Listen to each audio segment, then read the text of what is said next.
SRM காலேஜ்லேருந்து 216 farewell கீச்செயின்ஸ் தான் கேட்டிருந்தாங்க. ஸோ அதுதான் நம்ம இன்றைக்கி பண்ணிகிட்ருக்கோம். அண்ட் இவங்க வந்து லைட் ப்ளூ ஷேடில் வந்து கீச்செயின்ஸ் கேட்டிருந்தாங்க. ஸோ பேஸ் லேயர் வந்து கம்ப்ளீட் பண்ணிவிட்டு மேலே வந்து பார்த்திங்கன்னா பேட்ச் ஆஃப் 2025 அண்ட் அதுக்குள்ளே அந்த சர்க்கிள்குள்ளே அவங்க இண்டிவிஜுவல் ஸ்டூடெண்ட்ஸ் நேம்லாம் ஆட் பண்ண சொல்லியிருந்தாங்க. இந்த கீச்செயின் பண்ணுறதுக்குள்ளே நிறைய ஸ்ட்ரகிள்ஸ் வந்துருந்துச்சு. அண்ட் எனக்கு நல்ல வேலை குட்டி ஹெல்ப்பர்ஸ் நிறைய பேர் வந்திருந்தாங்க லீவ்னால. ஸோ அவங்களாம் எனக்கு வந்து இந்த கீச்செயின் பண்ணுறதுக்கு ரொம்பவே ஹெல்ப் பண்ணாங்க.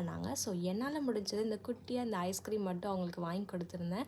அண்ட் தென் ஃபைனலி நம்மளோட கீச்செயின்ஸ்லாம் வந்து கம்ப்ளீட் பண்ணியாச்சு. எல்லாமே நீட்டாக ஹோல் போட்டுட்டு அந்த ஹோல்டரும் ஆட் பண்ணியாச்சு. அண்ட் எல்லாத்தையும் கவுண்ட் பண்ணி நீட்டாக அந்த ஃபைனல் அவுட்புட் இப்படி தான் இருந்துச்சு. ஸோ இந்த மாதிரி உங்களுக்கும் ஃபேர்வெல் கீச்செயின்ஸ் வேணும், அஃபோர்டபுள் ஆர் ரிட்டன் கிஃப்ட்ஸ் வேணும் கண்டிப்பாக நம்மளை காண்டாக்ட் பண்ணுங்கள். என்னோடய வாட்ஸ்அப் நம்பர் கேப்ஷனில் கொடுத்துருக்கேன், மறக்காமல் செக் பண்ணிக்கோங்க. அண்ட் ஃபைனலி இந்த ஆர்டர்ஸ் எல்லாத்தையும் பேக் பண்ணி சென்ட் பண்ணியாச்சு. Thank you all so much.